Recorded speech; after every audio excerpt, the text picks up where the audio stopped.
मराठीमधल्या ज्येष्ठ मराठमोळ्या अभिनेत्री शांता तांबे यांचा 19 जून हा स्मृतिदिन. आपले टपोरे डोळे वापरत त्यांनी ज्या पद्धतीनं खलनायकी स्वरूपाच्या नणंद, भावजय, सासू वगैरे भूमिका साकारल्या त्याला तोड नाही.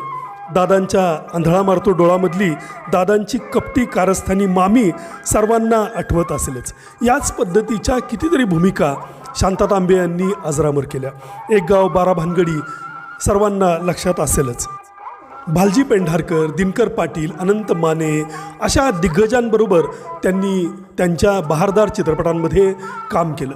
मोहित्यांची मंजुळा, सवाल माझा ऐका, मोलकरीण, बाई मोठी भाग्याची, मर्दानी, दोन बायका फजित्या अशा असंख्य मराठी चित्रपटातून त्या दिसल्या. माझं भाग्य की मला त्यांच्यासोबत वेगळं व्हायचं मला आणि दुर्वाची जुडी या नाटकांमध्ये अभिनय साकारायला मिळाला.